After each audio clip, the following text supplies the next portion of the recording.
একের বিনিময়ে 10।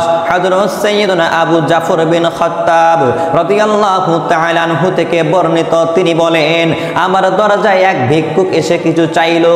তখন আমি আমার স্ত্রীকে জিজ্ঞাসা করলাম, তোমার কাছে কিছু আছে নাকি? তখন আমার স্ত্রী বলল, 4টি ডিম রয়েছে। তখন আমি আমার স্ত্রীকে বললাম, বিবি গো, ওই 4টি ডিম তুমি ভিক্ষুককে দিয়ে দাও, তুমি ফকিরকে দিয়ে দাও। আমার বিবি আমার কথা মতো 4টি ডিম ফকিরকে দিয়ে দিল। ফকির ডিম পেয়ে সেখান থেকে চলে গেল। তার কিছুক্ষণ পরে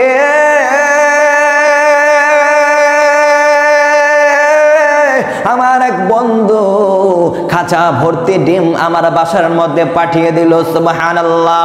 আমি আমার স্ত্রীকে জিজ্ঞাসা করলাম, বিবি গো, খাঁচার মধ্যে কতগুলো ডিম রয়েছে? আমার স্ত্রী বলল, 30টি। আমি আমার বিবিকে জিজ্ঞাসা করলাম, বিবি গো, তুমি তো ফকিরকে 4টি ডিম দান করেছিলে, তাহলে এই 30টি ডিম কোন হিসাবে আসলো? তখন আমার স্ত্রী বলল, স্বামী গো, 30টি ডিম ঠিক রয়েছে আর 10টি ডিম ভাঙ্গা।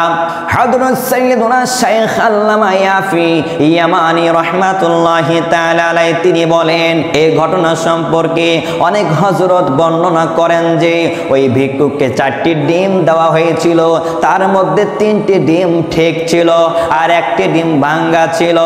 আল্লাহ পাক রব্বুল আলামিন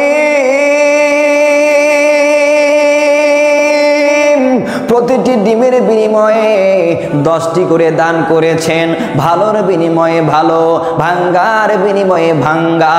আল্লাহ পাক রব্বুল আলামিন এ বিষয়ে পবিত্র কোরআনুল কারীমের মধ্যে 8 নম্বর পারা সূরা আনআম 160 নং আয়াতের মধ্যে আল্লাহ পাক রব্বুল আলামিন ইরশাদ করেন, মান জাআ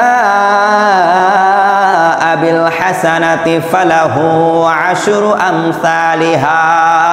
আল্লাহ পাক রব্বুল আলামিন ইরশাদ করলেন, যে ব্যক্তি একটি সৎ কর্ম কাজ করবে, আমি আল্লাহ তার জন্য 10 গুণ বৃদ্ধি করে দেব। চিৎকার করে বলি সুবহানাল্লাহ।